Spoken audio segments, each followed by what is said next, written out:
বাংলাদেশের আন্তর্জাতিক অপরাধ ট্রাইব্যুনালে রাষ্ট্রপক্ষে মামলা পরিচালনার জন্য নবনিযুক্ত চিফ প্রসিকিউটর মোহাম্মদ তাজুল ইসলাম বলেছেন, গণহত্যার অভিযোগে দায়ের করা অধিকাংশ মামলার প্রধান আসামি শেখ হাসিনাকে দেশে ফিরিয়ে এনে ট্রাইব্যুনালে বিচারের মুখোমুখি করা হবে। রবিবার ঢাকার আন্তর্জাতিক অপরাধ ট্রাইব্যুনালে সাংবাদিকদের প্রশ্নের জবাবে তিনি এ কথা বলেন। তাজুল ইসলাম বলেন, ভারতের সঙ্গে বাংলাদেশের অপরাধী বিনিময় চুক্তি রয়েছে। সেই চুক্তির আলোকে শেখ হাসিনাকে ফিরিয়ে আনার প্রক্রিয়া শুরু করা হবে। গণহত্যা মামলার অন্য যারা আসামি রয়েছে তারা যেন দেশের বাইরে পালিয়ে না যেতে পারেন, সেই বিষয়ে প্রসিকিউশনের পক্ষ থেকে উদ্যোগ নেওয়া হবে।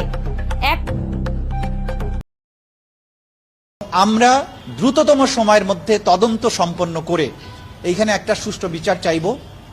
এটা এমন একটা বিচার হবে যে বিচারের পরে শহীদ পরিবার, ক্ষতিগ্রস্ত পরিবার, বাদীপক্ষ সহ আসামি পক্ষও মনে করবে যে হ্যাঁ, তাদের প্রতি ন্যায় বিচার করা হয়েছে, তারা যে অপরাধ করেছিলেন সেটার উপযুক্ত প্রতিদান তারা এখান থেকে পেয়েছেন।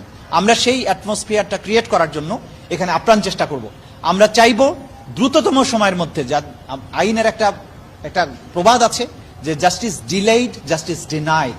আমরা চাইব না দীর্ঘসূত্রিতার মাধ্যমে এই যে শহীদ পরিবারগুলো, ক্ষতিগ্রস্ত পরিবারগুলো, গুমের শিকার পরিবারগুলো, নির্যাতন এবং নিপীড়নের শিকার পরিবারগুলো দীর্ঘদিন বিচারের দাবিতে কান্না করুক, বিচারের বাণী নিভৃতে কাঁদুক, সেটা আমরা চাই না। দ্রুততম সময়ের মধ্যে এই ট্রাইব্যুনালটাকে সক্রিয় করে এই জাতিকে কলঙ্কমুক্ত করার চেষ্টা এটা আমাদের থাকবে। এই অপরাধগুলোর মাত্রা এতটাই ভয়াবহ যে তদন্তকালীন সময়ে তাদের আসামি যারা হবেন তাদের গ্রেপ্তার করার প্রয়োজন হবে। নিশ্চয়ই আমরা এই পারপিট্রেটরদের গ্রেপ্তার চাইব এবং অনেকেই বাংলাদেশের বাইরে চলে যাওয়ার চেষ্টা করেছেন, কেউ কেউ গিয়েছেন, অনেকে যাওয়ার চেষ্টা করছেন। আমাদের প্রথম চেষ্টা থাকবে যে সম্ভাব্য পারপিট্রেটরস যারা আছে, যারা সম্ভাব্য আসামি আছেন, তারা যাতে আদালতের জুরিসডিকশনের বাইরে চলে যেতে না পারেন, দেশ ত্যাগ করতে না পারেন, সেটাকে ঠেকানোর জন্য আমাদের একটা সর্বাত্মক চেষ্টা থাকবে। কারণ আসামি যদি বাইরে চলে যায় তার বিচার করা অসম্ভব কঠিন ব্যাপার হয়ে যাবে।